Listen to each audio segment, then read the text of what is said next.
Hello, everyone. This is Irma Jennings. Oh, there seems to be some feedback now. Let me hold my phone differently. This is Irma Jennings, and for those of you who don't know me, my company and my website is www.foodforhealthybones. Is anybody, Nancy, are you getting feedback? I hear it, yes. All right, I'm going to keep going. I blog monthly on organic food that builds strong, healthy bones. And I also offer a 5-week comprehensive food and exercise program to build strong bones naturally. And today I'm really, really excited because the Huffington Post has picked up my blog, which is it goes by the title of My Organic Food Stamp Challenge. And this is a challenge that I took with my buddy who's on the phone, Vicki. And Vicki's going to be assisting us with answering the questions this evening. Vicki, should I stop the recording and redial in? I feel like it's pretty bad as far as the feedback. I'm not hearing it. You're not? Okay. All right. But if it's bothering you... I'm going to keep going. Okay. So as I mentioned to a couple of the people on the phone, you can ask your question at any time by pressing *2. And for those that are on the webcast, you will have a space on the left-hand side of the presentation where you can enter your questions, and Vicki will be monitoring the questions. So let me introduce Nancy Lowell. Even though Nancy is currently a Philadelphian gal, and I used to live in Philadelphia. Nancy, is that a train going through your apartment? I'm going to close the window. I live in the city, and it's a motorcycle, I think. Nancy and I actually met on a retreat last October given by our beloved coach, Aaron Owen. And of all places, we met in Bali, Indonesia, where we could have taken an hour trip. We decided to be on an airplane for 24 hours. Nancy works as a writer and is the voice of the blog, The Chef's Last Diet.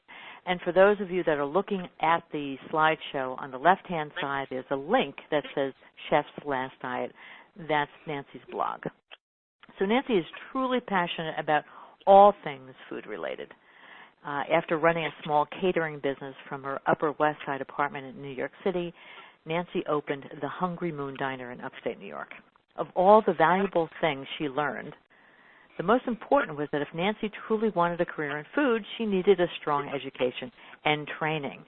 And so she enrolled in America's finest culinary school, the Culinary Institute of America. And then upon completion of her school, Nancy returned to New York City to work in the food industry, working at the General Theological Seminary and the flagship store for Tiffany and Company on Fifth Avenue, where she served, of all things, breakfast at Tiffany's. That was for 2 years before she relocated to Philadelphia, where she worked for retail icon Whole Foods as a store manager in the perishable department for the next several years. Now, we're going to talk right now about what perishable foods are. So, Nancy, why don't I hand it over to you. So go ahead and start with your presentation. Okay.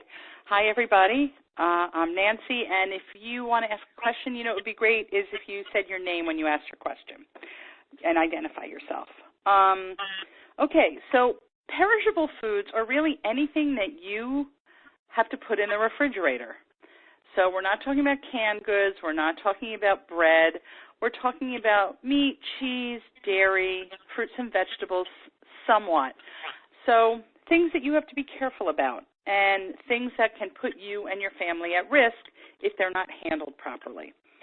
So I'm sure everybody hears things on the news all the time that are confusing or conflicting. You hear about different kinds of outbreaks, salmonella, E. coli. I'm sure you worry about making sure that you and your family are safe. You want to make sure you're taking proper precautions. So during this webinar, I'm going to take you through all the things that you can and should control in your own kitchen to make sure that the food that you feed your family and the ways you prepare it are healthy and safe. So we're going to start with the 3 easiest things to control, and the first one is temperature. So you want to make sure that when you're dealing with food, you keep it either below 40 degrees or above 140 degrees. Excuse me, I'm going to cough. I'm terribly sorry. And that zone between those 2 degrees of temperature, between 40 and 140, is called the temperature danger zone. The reason it's called the temperature danger zone is because it's in that temperature range, in that window, is where microbial growth is really, really high. So I think a lot of people think if they put food in the refrigerator, that stops any microbial growth. That's not actually true. If that were true, then when you bought turkey breast from the deli and you put it in your refrigerator, it would never spoil. It does eventually spoil, but it spoils a lot more slowly in your refrigerator than it would if you left it sitting on your counter in the temperature danger zone. So that's one of the things we're going to talk about. Irma, can we go to the next slide? I am trying. I'm just having a little technical problem. So please carry on, and I'm going to figure that out. Okay, no problem. So one of the things that's really helpful to have around your house, I don't know if any of you have one of these, is what's called an instant read thermometer. And if you're looking at the slide, that's a picture of one. And this is not the thermometer that is a meat thermometer that you might put into your meat when you put it into my mom used to have them when I was a kid. You put it into the meat and let it sit with the meat in the oven while the oven cooks. You can't do that with this kind of thermometer. But what this kind of thermometer does is it gives you an instant read. It will give you a reading pretty much as soon as it makes contact with the food. And it's a really great guide. It's a really great guide to test when your food is cooked. It's a really great guide in case you're cooking something like turkey or chicken to make sure it's fully cooked before you cut it open and find out that you haven't cooked your turkey fully. So I urge you to get one of these. If you get it on Amazon or if you get it in a restaurant supply place, it shouldn't cost you more than $10. I'm not a big fan of digital thermometers. They're fancy, they break very easily, and if you break a $8 thermometer, you don't feel too bad, but if you break a $30 thermometer, you will not be happy.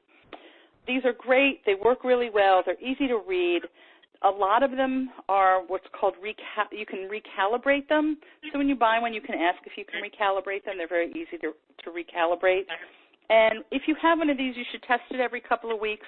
You just take the thermometer, stick it in a glass of ice water that's half ice, half water, and it should read 32 degrees. And if it does, then it's working properly.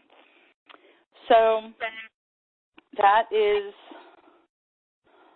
all right. So we're going to talk about, and when we get to a couple of slides, we're going to talk about the proper cooking temperatures for meat, poultry, and fish. And there are different temperatures for different things, and we're going to talk about those. So the next thing we're going to talk about is time. So when you buy food, perishable food, what you need to think about is from the time you remove it from the refrigerator at the store, the clock starts running, and you've got a total of 2 hours in which that food can be out of refrigeration and still be safe to eat. That includes your trip home from the grocery store. That includes when you take it out before you prepare it. That includes the time it takes when it goes into your oven between when it goes into your oven and when it reaches 140 degrees. So I don't know that at 2 hours and 5 minutes you're making anybody sick, but it's just something you need to think about. So if it's hot out and you're bringing home groceries from the grocery store, you probably don't want to put them in your trunk. Your trunk is the hottest place in your car, and if your groceries aren't in an insulated bag or they're not packed on ice, by putting in the trunk, you're really decreasing that 2 hour window, and you're making you're shortening that, and it can be dangerous for your food. The other thing that you need to think about with that in that 2 hours is if you freeze product. So let's say you have some steaks or a roast and you're freezing them. You don't want to defrost those on the counter. That's all within your 2 hour window. So if you've got a product that's going to take more than an hour to defrost, do not defrost it on your counter. And when I say takes more than an hour to defrost, takes more than an hour to defrost and you're cooking it right away. don't leave something out that's going to sit out for an hour or so and then put it in your refrigerator until next Tuesday. That's not really good. There's 3 defrosting methods that are considered acceptable or safe defrosting methods. The best method is to put something in your refrigerator, to do it the day before or a couple of days before if it's something large, and put it into your refrigerator and let it defrost. The next way is to put it into cold water. If you do that, you want to make sure your product's wrapped really well because you don't want the product to get watery. But you leave it in a bowl or in a basin with cold water. You want to change the water from time to time. That's the next best way to defrost your food. The third way, which is considered acceptable, is in the microwave. I'm not a big fan of microwave defrosting, not because of safety, but because it's not. It's going to impact the quality of the food. So the way the microwave works is it heats up the water molecules in your food, and so it's going to make all that water evaporate. So your product is going to be less moist. It's going to be compromised. You can do it. It's not an unsafe thing to do. But if you're going to do it, you need to cook your food immediately because what you're going to get when you defrost food in the microwave is food that's lots of different temperatures within the same piece of food. You're going to have, and I'm sure you know, when you reheat food in the microwave, you get cold spots and hot spots. Well, if you have a single piece of meat and you have cold spots and hot spots, some parts of it are in the danger zone and some parts aren't. But you just need to cook it right away. And Nancy, Nancy, before we go on, sure. One of the issues that I find is that when people use the microwave for defrosting, they typically will defrost something that's packaged in the stuff. So in other words, it has a plastic wrap around it, and they put it in the microwave and just defrost it for a little while. And that leaching process of the plastic getting into the food is a real concern of mine. Do you share that concern? I don't think that's an option. Like I said, I don't really like defrosting in the microwave. Mm-hmm. I don't think it's a good idea. It's just technically from a sanitation standpoint, it's safe, but I agree with you. You don't want to be putting things wrapped in plastic in the microwave. Right, okay. The best thing to do if you're going to do that is unwrap it, but you do want to cover it. So you might want to cover it with wax paper. You might want to cover it with a paper towel because you don't want to put your food into the microwave to defrost it uncovered. Right, and also those Pyrex dishes with the top, the glass dishes with the glass top, that's ideal. Absolutely. Right. Yes. But, yes, I absolutely agree with you. Okay, so the next thing that you can control really well is cleanliness and sanitation. And so the first thing you need to do is wash your hands a lot. And it's really important. A lot of people are not aware of what's the best way or the safest technique to wash your hands. When you wash your hands, and I'm looking at this picture and it's showing something with a bar of soap, really the most sanitary thing you can use is a dispenser for soap, not a bar of soap. But you wash your hands, you get a good lather going, you wet your hands first, you get a good lather going. You really want to rub your hands back and forth a lot. You want to put your fingers between each other so you get all the area between your fingers. You want to wash the back of your hands, and you want to wash all the way to your wrist bones. And you want to wash your hands every time you handle something raw, every time you go from one product to another product, from raw to cooked or cooked to raw is not that big a deal. Anytime you blow your nose, every time you fuss with your hair, if you smoke, which we don't think you should, but if you do, anytime you have a cigarette, you need to wash your hands. Anytime you put your hands near your mouth or on your face, you should wash your hands. It's just something to think about. And a lot of times, if you're thinking, oh, my God, I'm going to have to wash my hands again, then it might keep you from doing some of those things. So the other thing you have to be really careful about is cross-contamination, especially with things like cutting boards. If you're cutting raw chicken, don't just flip your board over or think that you can then cut vegetables on there, even if you're going to cook them. You're probably not going to cook your vegetables enough to keep them safe. You certainly don't want to cut anything that you're not going to cook, like salad or tomato on a cutting board where you've cut something raw.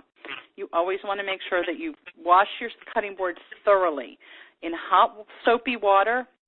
And ideally, if you have something like chicken or raw meat, it's great to sanitize your cutting boards, and you can sanitize any cutting board with a mild bleach solution, which would be 1 teaspoon of bleach to a quart of water.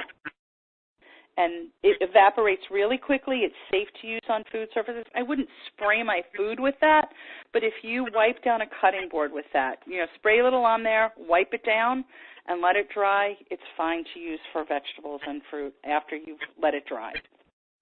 The other thing that you want to do is handling, and the other thing you have to be really careful of is handling ground beef. Ground beef, almost all ground beef is infected with E. coli. You should just assume that ground beef has E. coli on it and just act accordingly. If it doesn't, it's no big deal. There's nothing wrong with taking those precautions, but chances are it's been exposed.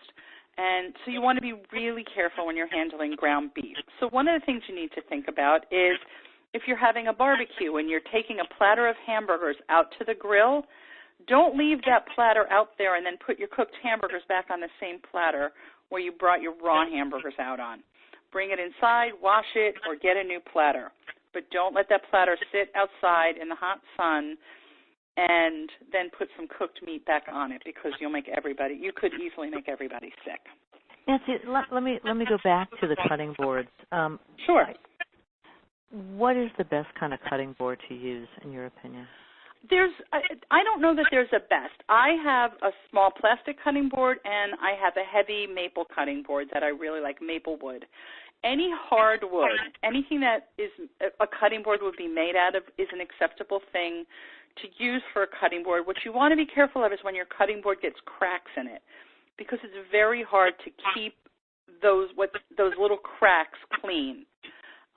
So if you've got a wood cutting board and it's in good shape, it's a fine and safe thing to use, but you just have to keep it clean. If you've got a wood cutting board, the other thing you want to do is oil it from time to time to keep that wood in good shape, to keep it from cracking, and to keep it from warping as well. And do you treat it with an oil or beeswax, or what would you treat it with? I treat mine with oil. You can buy just mineral oil, which you don't really want to eat, but is really the best thing to use on a cutting board. And mineral oil you can get in most drugstores. So, I used to work in a toy store, and we were selling a lot of wood products, and we were tending to the wood with beeswax, the natural beeswax. I'm assuming that would be an okay thing, because beeswax is edible. It seems like it would be. It seems like it would be fine. It just might be expensive. Expensive is right. The other question on cutting boards, because I love cutting boards, is the bamboo cutting boards. And a lot of people, it was very popular for a while. I have a lot of bamboos. What do you think about those? I think as long as there are no cracks in them, they're fine. Okay.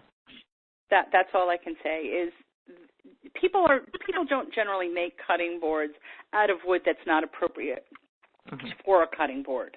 Okay. So I think bamboo is a pretty hard wood. I know they use it for floors. So I think it's a pretty hard wood. So that's the other thing about oiling it is it can repair the cuts that you get in them from cutting over and over and over again. Right. Okay. So if you have a board that has a lot of cuts in it, you can sand it and then re-oil it. Okay. You can do that with plastic ones too. Okay. I cut you, or I didn't mean to step on your toes over the ground beef. You were talking about E. coli and the platters. No, we're good. We can actually move on and talk about the temperature danger zone. Okay. With the next slide. Okay, I hope everybody can see this slide. So this is a really interesting slide. It's really helpful. It's got a lot of information on it. Maybe a little too much information, but we'll try and break it down. And if there's any questions, then please feel free to ask.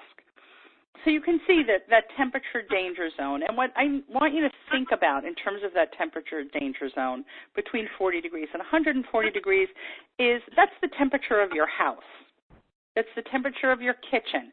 And if you're cooking, particularly if you're doing a lot of cooking for a holiday, which is when there's a lot of people at your house that aren't, that don't have the same immune system that you necessarily have, your kitchen is probably going to be 75, 80 degrees when there's a lot of cooking going on. And that is prime temperature for microbial growth. And what you need to think about is microbial growth is exponential, which means it doubles every hour or so. So and the hotter it is, the faster that happens. So instead of doubling every hour, it might be doubling every half an hour, which if you think about it is terrifying. So one of the things, and so we talked about that 2-hour window. Once you cook something, your 2-hour window resets. But what I urge you to think about is Thanksgiving. So it's Thanksgiving, you pull your turkey out of the oven. It's awesome, it's beautiful. You carve it, you sit down at the table, you eat it, you bring it back into the kitchen. Now, it's already been out of the oven for quite a long time, probably close to 2 hours already. So the last thing you want to do is let it sit there for another couple of hours while you have dessert and before you clean up. So you don't want Uncle Joe coming down in the middle of the night making himself a turkey sandwich and getting sick the next day. So it's just something to really think about. That 2-hour window starts really as soon as you pull stuff out of the refrigerator or as soon as you pull stuff out of the oven. So, Nancy, let me ask you this.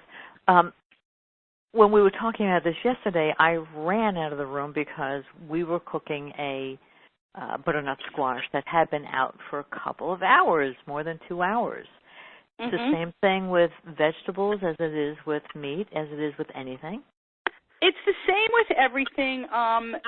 What determines, there are a lot of things that impact microbial growth, and vegetables are less likely because protein is one of the things that you're concerned about. The higher the fat content, the less you have to worry about spoilage. That's why, I leave my butter out because it's got so much. It's all fat. So microbes don't tend to grow on fat. They grow on protein. They grow in moisture.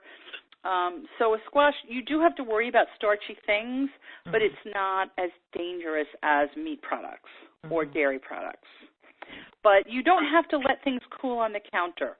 I think we talked about that a little bit yesterday. The best thing to do when you're cooling things down is if you've got a big batch of something, soup or chili or something thick and dense, is to put it into small containers and then put it in the refrigerator.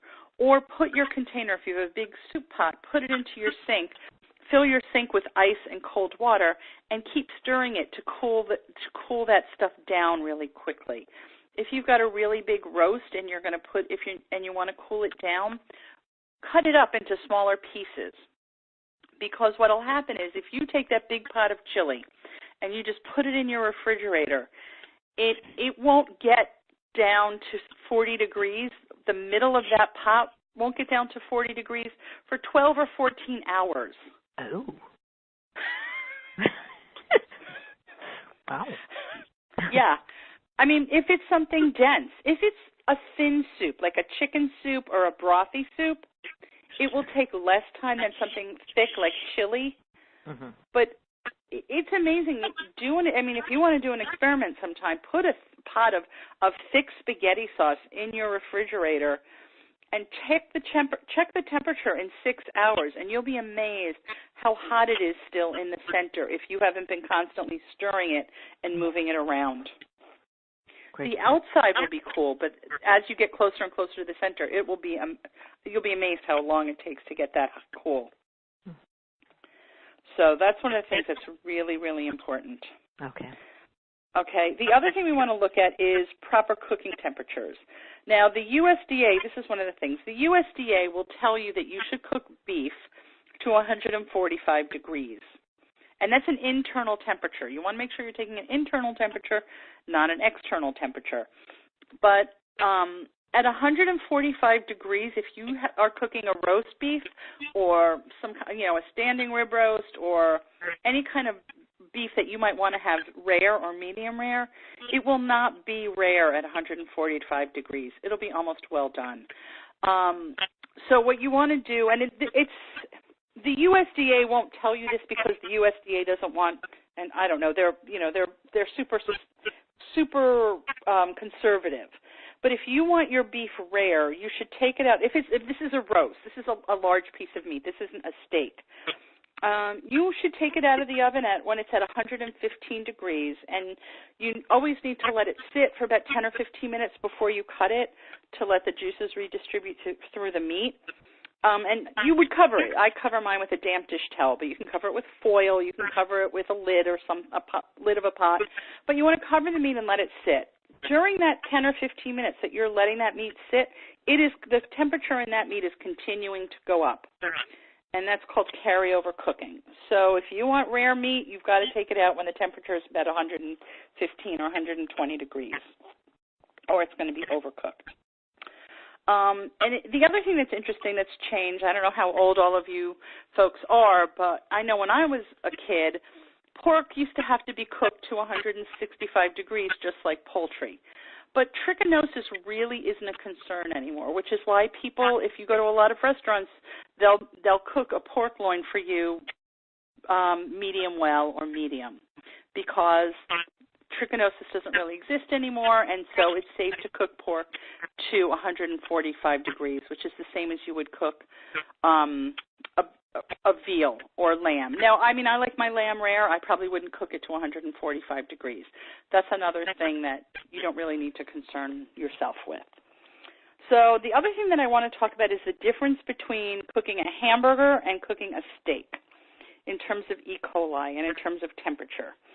So the reason you want to cook ground beef to 160 or 165 degrees is because when meat E. coli lives on the surface of meat. It doesn't live inside the muscle of the meat, which is what you're eating, is you're eating muscle. So when you cook a steak, the entire outside of it reaches at least 165 degrees, probably hotter, even if you're cooking your steak rare. But when you have ground meat, the surface and the interior have been mixed together as they've been ground, and that's why it's important to cook your ground meat to 165 degrees. So that's a medium hamburger, or is that a well? No, that's almost well done. That's medium well. Oh. Yeah. So the USDA does not encourage you to eat a rare hamburger. The other thing I will tell you is, if you are healthy and you have a good immune system, and you have a medium rare hamburger and it's infected with E. coli, there's a good chance you either won't get sick or you won't even know you got sick. Mm-hmm. You might have a little bit of diarrhea, you might feel a little sick to your stomach, but you probably won't get really sick. It's because your immune system can handle it. But if you give that same piece of meat to someone who's sick or elderly or a baby, they will get sick. So you just have to be really careful, and you have to make decisions for yourself. But that's why when you go to a restaurant, it's hard to get them to cook you a rare hamburger anymore. If you want a rare hamburger, you pretty much have to have it at home. So, Nancy, this is Vicki. I want to jump in because someone has a question. And they want to know, is this true? If you put hot things in the refrigerator, it will heat up the refrigerator and possibly spoil other products in there. Yes. So when you don't want to put super hot things into the refrigerator, and that's exactly why, because you don't want to raise the temperature of the refrigerator. So if you've got something large, that's why you want to cool it down first if you can. Like I said, in the sink, stirring it. You just want to get it a little cool, and then you want to break it up into small containers, because if it's in small containers, your refrigerator can handle that. But you don't want to put a big thing of anything into your fridge and raise the temperature. And the other thing you can do, I mean, if it's really hot, it could really burn out your compressor, because your refrigerator is going to be working so hard to maintain the temperature that you've got it set at. Okay. All right. Great. Almost hard to believe. What's that? I said almost hard to believe. Very interesting. Oh. Yeah. Okay. You would know. Okay. So let's move on to cross-contamination. So we talked a little bit about not cutting vegetables on the same board where you just cut raw meat, always washing and sanitizing first. It's always good to wash your vegetables. It's always good to Even melons. Before you cut a melon, you should wash a melon with some vegetable wash. If you're using an all-natural dish detergent, you can use a little bit of that to wash the outside of your melon, but you should always wash your vegetables before you cook or eat them. You should sanitize your counters with that mild bleach solution or some kind of sanitizer. Sponges and dish towels are a really great source for bacterial growth. I put my sponges in the dishwasher every time I run the dishwasher. You can sanitize a soap in the microwave. You can sanitize it by putting it in boiling water. But you need to really be mindful of what you're doing with your sponges. And then, so one of the things my daughter does all the time that drives me nuts is she'll use the sponge to clean something up on the floor. Oh. Right? I'm thinking, I'm going to wash our pots and pans with that. So, but think about it. I mean, I see people do stuff like that all the time, and not just 13-year-olds. So, you want to make sure that you're changing your sponges pretty frequently. If you don't put them in the dishwasher regularly, then Irma said that she keeps hers about a week. Is that right? Is that what she said? Well, now I want to throw it out every day. Well, you don't have to throw it out every day. I mean, you can rinse it with like I said, you can rinse it with hot water, boiling water, dump it in some boiling water. What I do sometimes after I make my tea is I'll sanitize my sink with the boiling water and pour some on my sponge. Mm-hmm. Just don't wring it out with your bare hand after you did that. Let it cool. Right. And so the key thing is that it's boiling water. It's not hot. Is not the answer. It has to be the boiling. Water that comes out of your tap, the hot water that comes out of your tap, isn't hot enough to do. It's hot enough to wash your dishes with soap, but it's not really hot enough to sanitize anything. All right. If you're using anything in your sink, if you're putting raw food in your sink, you need to make sure you sanitize your sink before you use it again for something like washing your lettuce or your spinach. Okay? Mm-hmm. Vicki, do we have any questions, or are we good? I just got another question. It just came in from Iris. I read lately that if you want your food to cook best, it should be at room temperature. Veggies, meat as well. I think that it depends. If you're going to cook something right away, I think that's probably fine. I don't think you're putting anyone at risk. It's when food sits out for a long time that you really need to be mindful. I don't always do that. Sometimes I'll do it. I don't think that I'm trying to think. I would love to do a taste test and see how much difference it really makes. Mm-hmm. I don't know that it would really make a significant difference, and I think that part of it is once it's at room temperature, it doesn't take as long to heat up in the oven. But I don't think it makes a really big difference in how the food tastes in the end. Okay, there's one other question that just came in. Any suggestions for a vegetable wash? I think that there's lots of them that you can get at the grocery store. Like I said, I use an all-natural dish soap, so I tend to use that, which probably isn't the best thing I could use, but I don't like to have too many products. Mm-hmm. But there's all kinds of vegetable washes around, and I think any of them are just fine. Just make sure that it's an all-natural product without chemicals in it. When I was in India, we would take grapeseed oil. Grapeseed oil to sanitize the food, the lettuces and things, yeah. Interesting. Was it like straight oil, or was it mixed with anything? It was a high-quality therapeutic oil that we would put in water and stir it around. That's interesting. I have not heard of that. Mm.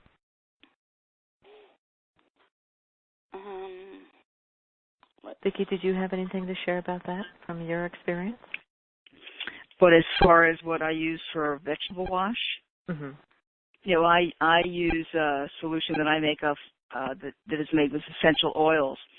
So I mix the essential oil of lemon and one that's called Thieves, which is a combination of a really highly antimicrobial and antibacterial essential oil, and I mix that with water and use that to soak my vegetables and also to spray and wash things off.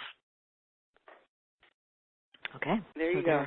There are couple of options. There are two homemade options, and then, like I said, there's lots of. I mean, I know that Whole Foods sells, I think, at least 2 different ones, vegetable washes that are all natural. So, and I don't know what's in them because I've never gotten them. Okay. So, the other thing you want to do is if you've got chicken and you're defrosting it and it's wrapped in its original wrappings, I would suggest putting it on a platter or on a bowl or in a Pyrex dish so that it doesn't drip anywhere in your refrigerator on anything. You want to be careful about that. In commercial kitchens and restaurant kitchens, there are rules about chicken has to be on the bottom, and then above that can be meat, and then above that can be fish, and then above all of those can be your vegetables. Like in a commercial kitchen, you'd get a citation from the health department if you had chicken above, even if it was in something, you can't have chicken above raw vegetables or any vegetables. So, Nancy, I do have 2 more questions that just popped up. So we have one, would vinegar be a good wash? Probably. Okay. The only thing is it'll leave a taste on your food, or it could leave a taste on your food. Right. So the one thing, Vicki, excuse me one second. The one thing I wanted to share is something that I passed around in my on my blog is that when it was time for berries, strawberries, blueberries, or raspberries, the one thing that I used to wash them with is a tablespoon of vinegar and 10 tablespoons of water. Swirl it around and throw off the water. You would never taste the vinegar, and the berries would last almost 10 days in the refrigerator. Wow, that's amazing. So it was That's really apple cider amazing, vinegar. Usually washed berries don't last long. Exactly. So I often don't wash my berries. Until you're ready probably to everybody's. No, I won't wash them at all. I brush them off. Oh, didn't you just say you should wash all fruits and vegetables? I did, but I just told you I don't. Okay. Do as I say, not as I do, right? Okay. So there's one other question. It says, any special prep for eggs? What do you think of consuming raw eggs? I think that if you've got a reasonably healthy immune system and your eggs are reasonably fresh, then you're really not taking a big risk. The USDA is not going to agree with me. They're going to tell you it's dangerous to consume raw eggs. I think that it depends on if you know your source. Obviously, organic is always going to be better and less risky, but I can't promise you organic farms are going to be perfect. And so I would say, if you feel like if your immune system is in good shape, it's a low risk thing to do, and if it's not, it's a high risk thing to do. Are you talking about like for a Caesar salad? Whoever's asking that question, because if you're talking about it for a Caesar salad, I know for myself, I'll poach the egg for a minute and it's still runny enough that you can get a good dressing out of it, and it's not completely raw. So it also, by doing that, sanitizes the shell, because sometimes salmonella can be on the shell of the egg. Oh. All right, Nancy, then let me ask you this while we're talking about eggs. When I was in Costa Rica, they never refrigerated their eggs. Of course, it was very fresh, but even in the grocery store where I saw them stacks and stacks, and I've noticed that a lot of countries don't do that. So what's up with that? Well, it may be that where you were, I mean, the thing that's sort of interesting is our food supply has become contaminated with salmonella widespread. But I don't know that that's true everywhere else. Oh. So salmonella may not be an issue in Costa Rica. And I don't know. I mean, I know that I refrigerate my eggs because I don't use them very often. But I don't know. There's a lot of people that think eggs don't have to be refrigerated. I refrigerate mine. I think it's probably a good idea. To me, I'm not compromising the quality of them by keeping them in the refrigerator. Okay. I have room for them. Okay. So. Okay, can we move from the egg now back to the chicken? So here's a question. Is it okay to leave chicken in its original packaging to freeze it, or is it better to take it out and put in a freezer bag? Okay, well, that's not I mean, I'll be happy to answer that, but that's a quality issue, not a sanitation issue. Mm-hmm. So from a safety and sanitation perspective, it doesn't matter. From a quality perspective, the best thing you can do is to take it out of that original packaging. If you want the least potential for freezer burn, take it out of that wrapping, pat it dry, rub it with oil, put it in a heavy-duty Ziploc bag. I mean, I like Ziploc bags. I don't know, Irma, how you feel about Ziploc bags. And get as much air as possible out of that bag, because the oil is going to protect it from freezer burn, and then making sure that that bag is really tight around that chicken is going to help protect you from freezer burn. Yeah, it's such an interesting question about what do I think about Ziploc bags. What I realize now that I live in this bread basket or this food basket is I buy everything fresh. I buy it and I eat it. I buy it and I cook it. The only thing that I freeze are soups and dressings, or some, we do have some raspberries that are frozen. But I freeze everything in glass, because I've been trying to get plastic out of my life. So that's a different conversation, and that doesn't really speak to the person who asked the question about storage. So that's my take. Buy it and eat it. I'm with you. I don't have, the things I have in my freezer are frozen things, like things I bought frozen. Like what? Like I have frozen fruit in my refrigerator. I have sorbet in my refrigerator. Have, my freezer. I have things like that. Like there are frozen bagels I like, so I have those in my freezer.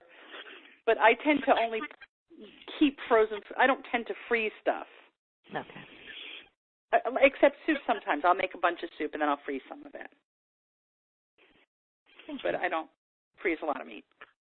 So, Nancy, can you take another question, or do you want to get back to your lecture? No, I'm good. I'm looking at the time. I think we're okay. Irma, what do you think? We're good. Okay. So where to keep peanut butter? Can it be kept in a cupboard rather than in the fridge? Good. And can vinegar and water solution be used for all veggies and fruits? But do the peanut butter first. Okay, peanut butter.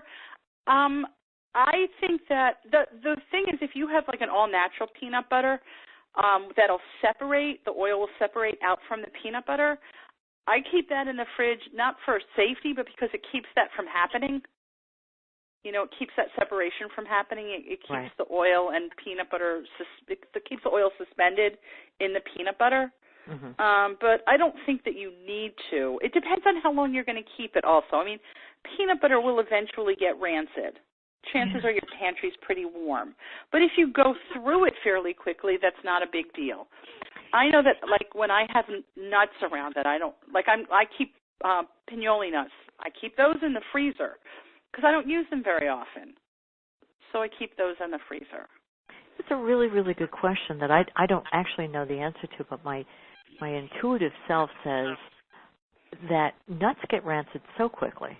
Mm-hmm. And if your oil is separating, and oils get rancid very quickly, and especially if it's in a glass see-through jar versus olive oil that comes in tinted jars, that I would say it's best in the refrigerator, as you were saying about to keep the oil from separating, but also to keep it at a temperature that's good.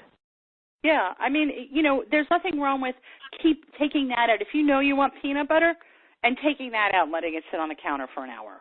Mm-hmm. Right. And soften up. That's not going to put anybody at any risk. That's not going to really speed up the process of it getting rancid. Okay. But that's why peanut butter, that's why you're supposed to, that's why, like, the container may say refrigerate after opening.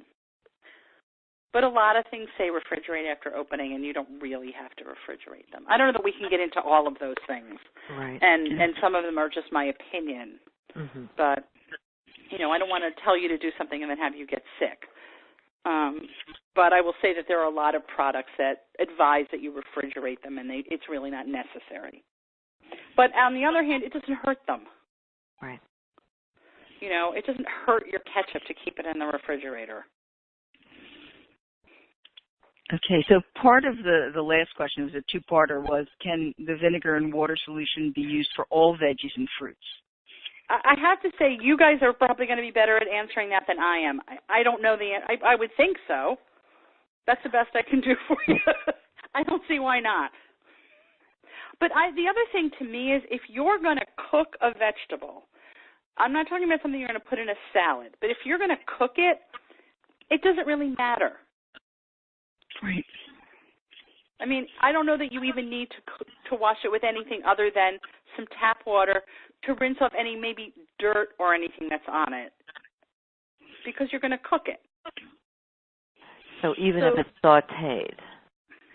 Even if it's sautéed, it's really going to be fine. Mm-hmm.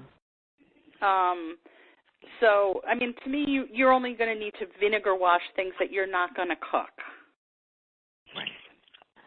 Okay. I have a really good answer here as to why eggs can sit out in other countries as opposed to where we are. So it says the USA washes eggs, which takes the protective seal off of them. Then you must refrigerate. Other countries do not wash, and this is why they last for months. There you go. Wonderful. Thank you. Thank you, whoever said that. That's wonderful. I love these calls for that reason. And we have and that makes sense. And then here's another one. How long is it right. safe to freeze food? When should I throw things out? Okay. So why don't we hang on to that question, because we're going to talk about that at the end. Okay. So, but I will say really quickly, freezing food, really safe, I don't know, a year, but safe and quality are very different issues. Right. Mm-hmm. So, I mean, because it's safe to eat doesn't mean it's going to be good. Mm-hmm. Okay, so let's, I think we kind of have covered the cross-contamination slide, so let's move ahead to foodborne illnesses and talk about those a little bit. Okay. And that may be something that people have some questions about as well. So we talked about salmonella a little bit. Salmonella, you're going to get it, and one of the things that I want to say is, if you cook your chicken or if you buy a chicken and it's just like a hint of pink, I'm not talking about like it's gelatinous and it's red and it's raw, but if there's a hint of pink in the thigh meat, you're not going to get sick. You're not going to get salmonella. You really don't need to worry. People get like super freaked out about even the merest bit of pink in their chicken, and I think it's not necessary. If the meat is cooked, if the meat's cooked fully, it's fine. And if there's a little bit of pink, if the breast meat is pink and you've cooked a whole chicken, chances are the thighs are undercooked. But if you've just cooked a chicken breast and the inside's a little bit pink, you really don't need to worry about it. You're really fine. Salmonella and E. coli both are things that quite often we're exposed to and never actually get sick. I think that's the other thing that a lot of people live in fear of getting sick from things that are probably you're probably not likely to get sick from. Listeria, we're going to talk about it a little bit. And Irma, you said there was something today on listeria in the news. I went to one of the sites that you put in the resources, and there was a recall with listeria, and it was in the packaged salad bags. Right. So, which always concerned me about those packaged salad bags, but go ahead. Mm-hmm. And I'm pretty choosy about whose salad bags I'll buy, and I don't know, I could be kidding myself. I don't know what brand that was. But the thing about listeria, because you will hear about it, because when it shows up, there's going to be food recalls. But as a homeowner, as a private person cooking in your home, you're not going to. You don't have to worry about listeria. You don't have to worry about creating listeria or creating an environment for listeria in your home. It's just not going to happen. It's something that happens in large industrial production kitchens and food production environments. So though there may be something that you buy that has a recall for listeria, you're not going to give anybody listeria in your house from anything that you've done at home. So I would say that would be one of those, like, you can't control it, but you don't really, there's nothing you're not going to do it. You're not going to do anything that's going to put anybody at risk for it. Botulism also is very rare, but botulism is what you have to worry about when you've got a bulging can, dented cans, bulging lids on anything, things that look discolored in the jars. Don't eat them. Throw them away. If you've got a bulging can or jar, be careful because, number one, they could explode. And number two, you don't want to eat what's in there. If you've got a can that's bulging, that means there's bacterial growth in that can. And chances are, if you are, unlike Salmonella and E. coli, botulism can kill you. I don't care how healthy you are. Botulism can kill you.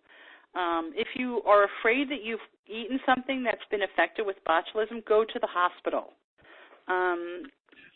Botulism is not, like I said, it's not very common. The thing that's scary about it is it doesn't have a taste or an odor. So you just have to, if your cans are in good shape, you're fine. That's all I can tell you. Bacillus cereus. Oh, sorry. Were you going to go on? I'm sorry. You were going to go on to molds and toxins. I just wanted to share very quickly my E. coli. Oh, sure. When I was in India, I had E. coli, and I was in the hospital for 3 days, almost 4 days. And it wasn't from undercooked beef. It was in the air. It was monsoon season, and people were... Oh, my gosh. I've never heard of that, Irma. Yeah, they were dropping like flies. It was pretty intense. So we were a group of 38 of us, and probably about half of us got sick, and 4 of us ended up in the hospital. Wow. Anyway. That's terrifying. It is. I don't know. But there's also, there's nothing you can do to control that. Mm-hmm. Right? You couldn't have done anything differently other than not breathing or not going out. It's when you were talking about... previously when you were talking about somebody's strong immune system. But, right. We don't know because I thought that I was pretty strong, and I don't know why I got hit so badly. That's true. You don't know. You don't know. I guess, to me, you have to decide, like, how risky your behavior is. Because if you're eating a rare hamburger or a medium rare hamburger, you're also eating a good deal of pretty well-cooked hamburger as well. Mm-hmm. So that most of that hamburger isn't infected, and if a small amount is, I'm trying to think of how to say this. It's very different from eating a raw hamburger. Right. So, but it's absolutely, there's risky behavior, and you never know. You're right, you never know. You never know. And I'm just looking at the clock, and we're almost getting to the top of the hour. Oh, we are. Yeah. All right, so let's talk really quickly about molds and toxins. Most food, if you get anything in your refrigerator that has pink mold on it, throw it away. If you have cheese or bread that gets moldy, you can just cut the mold off, and it's safe to eat that, whatever that is. So those are the 2 things that you just need to know. Pink mold, really dangerous. Don't eat it. Mold on your cheese, just cut the mold off, and your cheese is fine. All right. There was a quick question about what about mold on top of jam or maple syrup. So would that go with the same thing? It depends on the color of the mold? You could take it off. No, okay. I've removed the mold from maple syrup. I keep my maple syrup in the refrigerator. Mm-hmm. And it tends not to get moldy. But I've just removed, like you can get it sometimes floating on the surface. I'll take that out. Jams and jellies, I don't know. I would probably throw it out because, I'm the old, like, when in doubt, throw it out. If I'm not sure, I'll throw it out. I don't want to risk getting sick. Mm-hmm. Even if somebody special made that jam for me, if it's moldy, I'm probably throwing it out. And I'm a pretty cheap person, so. Here's just a comment. By the way, frozen ice cream doubles its bacteria each week. Wow. Really? That's my first question. And my second question is how many people have ice cream in their refrigerator more than a week? Okay. Okay. So let's keep going. Move on to the next slide, Nancy. move on to the next slide. So food storage, we actually talked about food storage, so we're going to move. So the things about food storage is keep drippy things in a bowl or a container to contain the drips. If it's hot out, keep your groceries in thermal bags. Keep them in your car, not your trunk. Go straight home. Don't run 4 errands on your way home from the grocery store if it's hot out and you've got groceries in your car. If you have a long trip home from the grocery store, ask them for ice at the grocery store. Get insulated bags. They're great. Get your food into the refrigerator as quickly as possible, and don't leave leftovers sitting on the counter. Especially, and we didn't talk about this, I'm going to talk about it really quickly, leftover rice. A lot of people think you can leave leftover rice out or cooked rice sitting out on the counter. You cannot. It's dangerous. Bacillus cereus, we didn't talk about that earlier, but that's what grows in rice left out. So put your rice in the refrigerator. All right, and now we're going to quickly go through a couple of food myths, and we're going to talk about freshness, dating, and that kind of stuff. So the first myth, I'm sure most of you have seen all the don't wash your chicken information that's been just viral on the Internet in any number of ways. And I think, Irma, we had that resource also, the Don't Wash Your Chicken. Yes. At Drexel.org. Yes, yeah. So just let me tell everybody. So that the resources is on the right-hand side, right below or right above. It's where that welcome panel is on the left-hand side. You'll see resources. And I would say that anybody that wants to look at that, but you could also probably print that slide, right? Or no, can they not do that? Print screen. They can click that, and they'll get a separate window that opens up that they can have. Oh, perfect. And okay. has clickable links in it. So many of us grew up with moms and grandmothers who washed their chickens, and so we learned to wash our chickens. When our grandmothers and mothers were making chicken, salmonella wasn't what it is today. It wasn't most chickens weren't infected with it, but today they are. So when I ask my friends when they say, but you have to wash chicken, here's my question. What do you think you're doing when you wash your chicken? And they say, well, I'm washing off the germs, right, Irma? That's right. To which I say, unless you're washing your chicken in boiling water, you're not washing anything off. You're just spreading bacteria all over your kitchen and probably in places you're not even aware of it because water is splashing and you're not even noticing it. There's no need to wash your chicken, and in fact, you don't want to wash your chicken. You're just spreading salmonella all over your kitchen. You shouldn't leave. We talked about rice. All right, so freshness dating.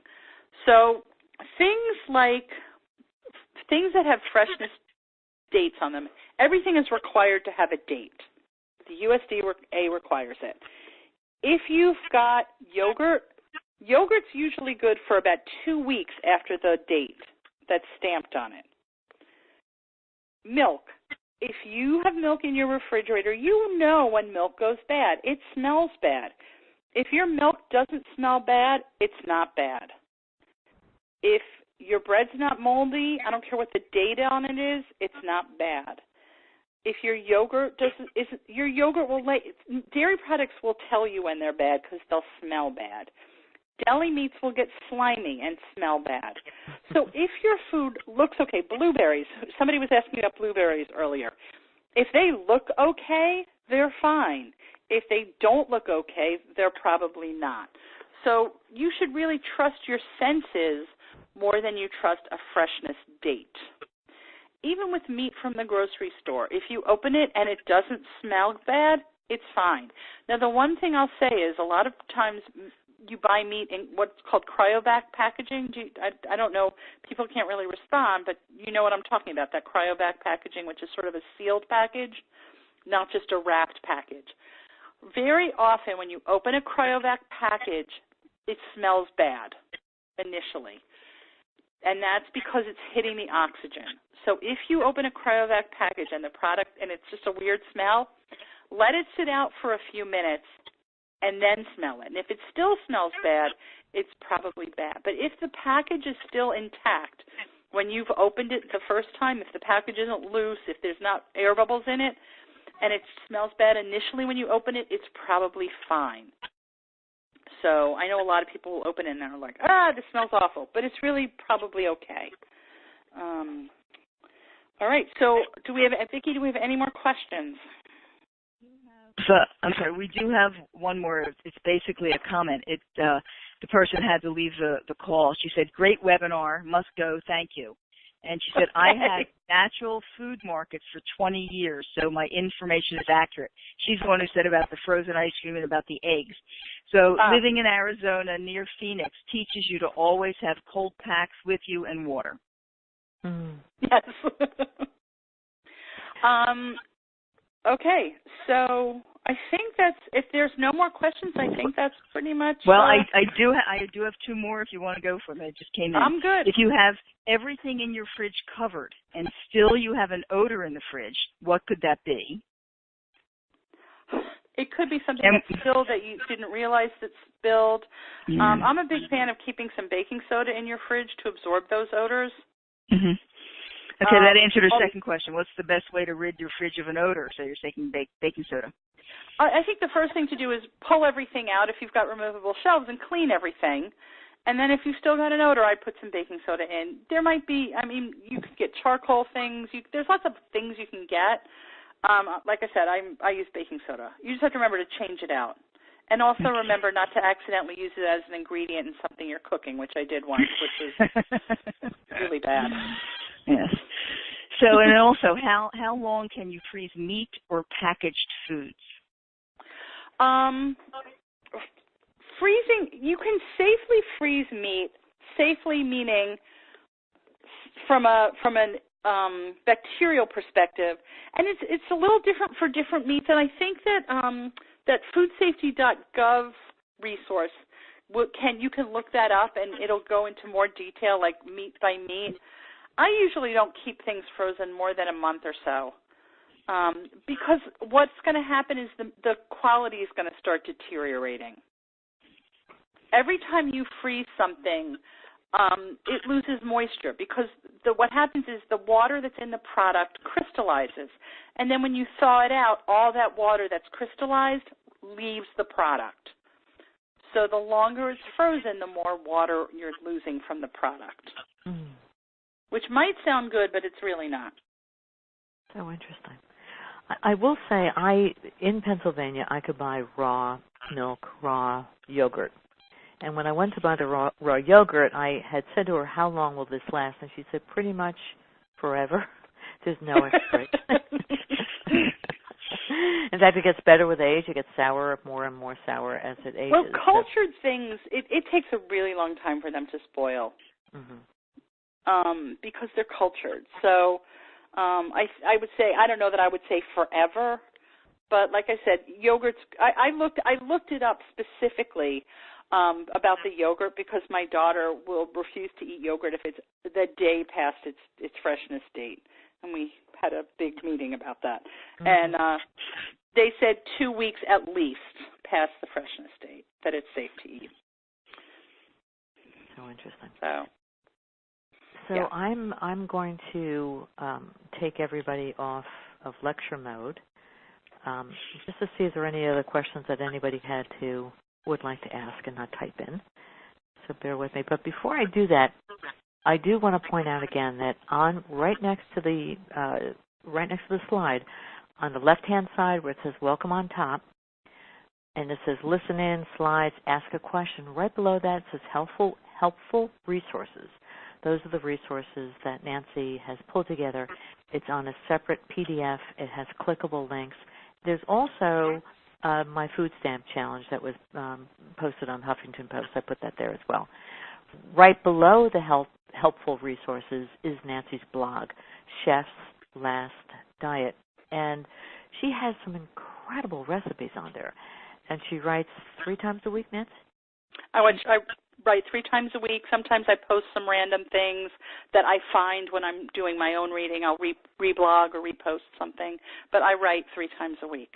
Wonderful. Okay. And the other thing I'd like to say, a little bit of a shameless plug, is I am getting ready to publish an ebook on this very topic, which is food safety and sanitation at home. So if you're interested and you want to drop me a line, you can reach me at my blog site. You can contact me, or you can email me at chefslastdiet@gmail.com, and I can notify you when the book comes out. It should be coming out soon. Okay, so that's and chef. We'll have a lot of this information in it. And that's CHEFS last diet@gmail. Yeah? Yep. Okay. All right, let me take everybody off of the lecture mode. Hi, we're all here. We're all live. Let me take... There are a couple hands. Okay. First of all, I see Jenny's on the phone. Jenny, are you there? Maybe she can't hear me. Okay, maybe she put herself on mute. So does anybody have any questions that just all of a sudden came up, or anything that you'd like to say? Yes, I do. When you talked about pink mold, sometimes on yogurt I see pink mold and I just scoop it out. If I've been away, I scoop it out, throw it away, and I eat the yogurt. Why say that pink mold was dangerous? And are you talking about something like yogurt or on other food products? Well, on any food products. And I mean, the thing about these things is there's no guarantee you're going to get sick or you're not going to get sick. Why is pink mold more dangerous than other mold? I don't know the answer. It's just a different kind of mold. Mm-hmm. It's the best I can tell you. I have to say I don't know in-depth information about every kind of mold there is. But that's what I learned, was that pink mold was pretty toxic. Uh-huh. And the mold that grows on cheese and bread, I mean, the thing about cheese and bread is they're made with mold. Yes. You know, they're made with those bacteria. So they're naturally occurring within that product. And, you know, so sometimes one time I was working in a kitchen and there was some cheese left, some brie cheese left, and the guy that was working for me wasn't really thinking about what he did, and he wrapped the brie cheese in the same saran wrap that had been wrapped around blue cheese.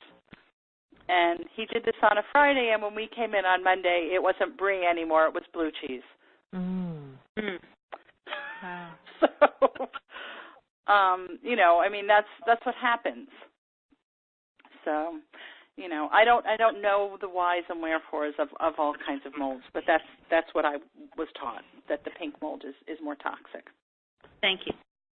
Mm-hmm. Nancy, here's a question. Since you worked at Whole Foods for a number of years and as a store manager, what was the biggest challenge in the perishable department that you ran? I think that waste is really a big problem, and it's something that, you know, people don't like waste, and customers don't like when you waste food, but on the other hand, you're handling product that you need to sell to the public that needs to be high quality. And so, you know, you try and anticipate how much product you're going to need, and sometimes you're wrong. And so you have to deal with, you know, it's something that really, I mean, I did get used to it, but it's something that I really struggled with. And as new people start working at any grocery store, they struggle with it because you have to throw food away. I mean, we gave a lot of food to, you know, fill abundance, food that was still okay to eat, but there's still food that you have to throw out, and you just have to live with that. Interesting. Yeah. Sad. Really sad. It is, but it's almost, you know, it's unavoidable. Mm-hmm. You know, you try not to. I once tried freezing cheese. That's not a good idea because, as you say, the moisture leaves. Yes. Better to just keep it in the refrigerator, and if it gets moldy, cut the mold off. That's all. Yes, absolutely. The one thing, you can freeze Parmesan cheese. You can freeze those really, really hard cheeses because they're so dry. Those are also cheeses that you don't have to refrigerate. Parmesan? Parmesan. If you go to the store, the Parmesan cheese is not kept in refrigeration. You're talking about the grated or chunk? All of it. All of it.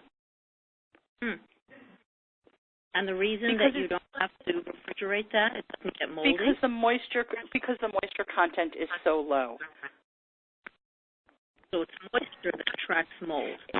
There's a few things. It's moisture, it's protein, and I'm sorry, I can't remember the other one. But moisture and protein are really big.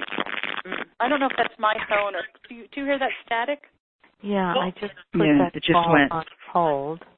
I don't know. Sorry, but I it was had some shaved Parmesan that went blue on me.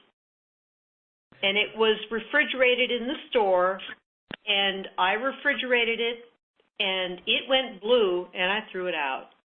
I mean, that was probably a good thing to do. You probably could have returned it to the store. I mean, things do get moldy. But why would that happen then? Well, that's the thing. I mean, the refrigeration doesn't stop bacterial growth; it just slows it down. Mm-hmm. So, I don't know how I don't know how old it was when you got it. I don't. There's so many things. I mean, somebody could have mishandled it and could have infected it with something. Maybe whoever was, I don't know if it was a prepackaged product or what, but if somebody who was cutting something with blue cheese then turned around and with gloves on put that shaved Parmesan into a container, it was in contact with that other mold, and then it became a medium to grow that mold. It was like an upper scale store. It can happen anywhere.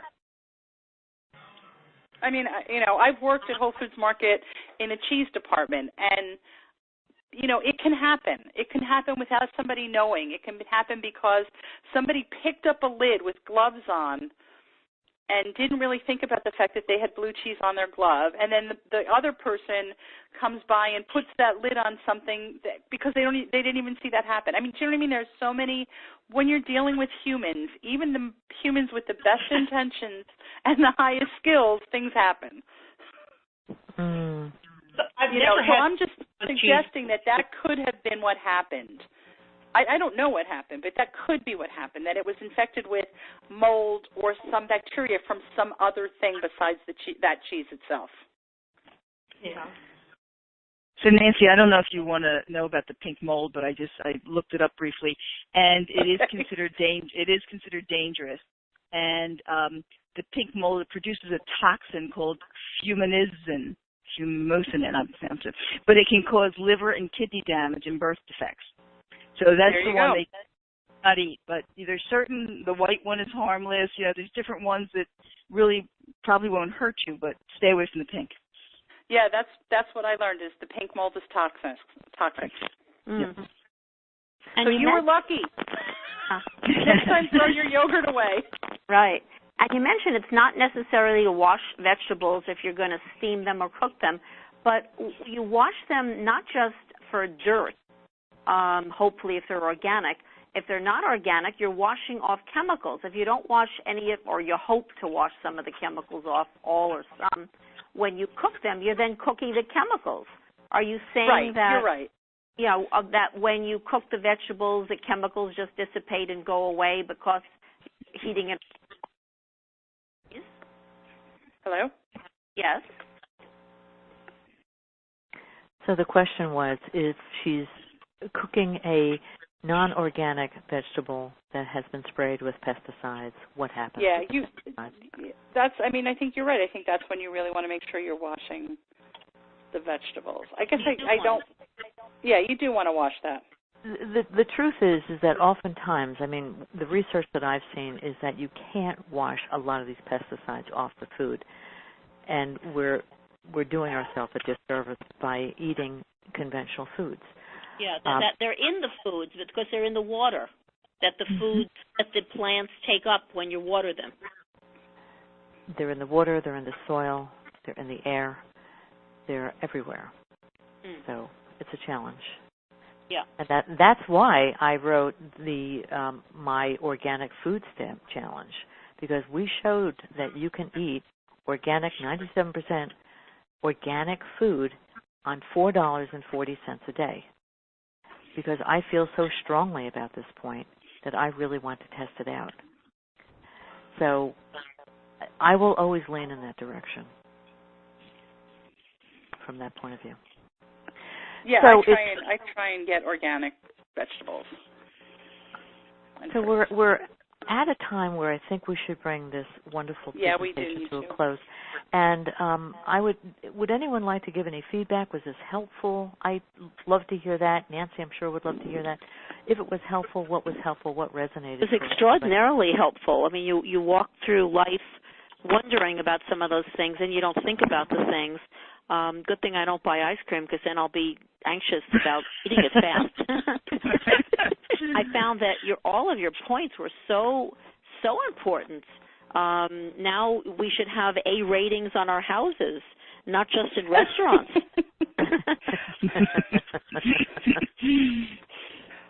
Thank you so much. It was extraordinarily helpful. You're going to stay in people's heads forever for the rest of their lives.